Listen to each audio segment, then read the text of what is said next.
আসসালামু আলাইকুম ওয়া রাহমাতুল্লাহি ওয়া বারাকাতুহু। মহান স্রষ্টার কাছে আমি সৃষ্টি হয়েছি, তাই সেই মহান রবের শুকরিয়া জ্ঞাপন করছি।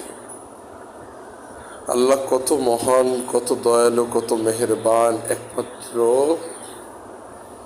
আল্লাহকে যে চিনেছে সেই শুধু বলতে পারবে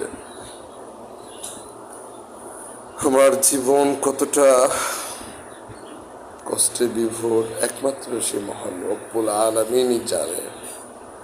আমি আগে কত ভালো ছিলাম, কত সুন্দর ছিলাম। ছিল না কোনো কষ্ট, ছিল না কোনো যন্ত্রণা, ছিল না কোনো ব্যথা, ছিল না কোনো বেদনা, ছিল না কোনো আহাজারি, ছিল না কোনো চাওয়া, ছিল না কোনো পাওয়া। শুধু ছিল মনের মধ্যে শান্তি আর শান্তি। এখন কেন যে এমন এক অশান্তিতে ডুবে, এখন কেন যেন আমি এমন একটা জায়গায় এসে গেছি, পৌঁছে গেছি যে আমার এই জায়গা থেকে ফিরে যাওয়া এত কঠিন ও ভয়ানক বা ভয়াবহ হয়ে গেছে। যদি মহান রব্বুল আলামিন তিনি যদি আমাকে সত্যিকারে আশ্রয় না দেন আমার, তাহলে কি হবে আমি জানি না।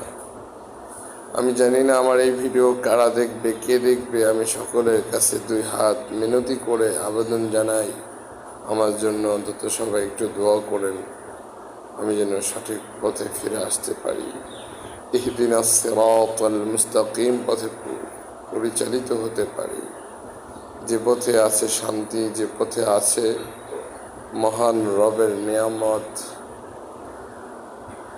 আগে আমি নিজের সময়গুলো কত সহজে পার হয়ে যেত। এই যে একটা মাদ্রাসা দেখতেছেন, এটা আমার জীবনের প্রথম অন্যতম একটা মাদ্রাসা। এই মাদ্রাসার ইট বালু সিমেন্ট আমার হাতেও গড়া হয়েছে। আমি নিজে ওই মাদ্রাসার জন্য ইট বালু সিমেন্ট নিচতলা থেকে নিয়ে শুরু করে 5 তলা পর্যন্ত আমি নিজেও টেনে দিয়েছি। আমার এতটুকু মনে আছে। সত্যি আমার সেই ছোট্টকালের শৈশব ছিল খুবই সুন্দর, খুবই আনন্দময়। কিছুদিন আগের শৈশব তো খুব ভালো ছিল, যখন ছিল না কোনো কষ্ট, ছিল না কোনো ব্যথা বেদনা। এখন এত ব্যথা বেদনা কই থেকে কিভাবে আসলো কে জানে। আমি কিছুদিন আগেও সময় চলে যেত, নদীর স্রোত যেভাবে বয়ে যায় এভাবেই সময় চলে যেত।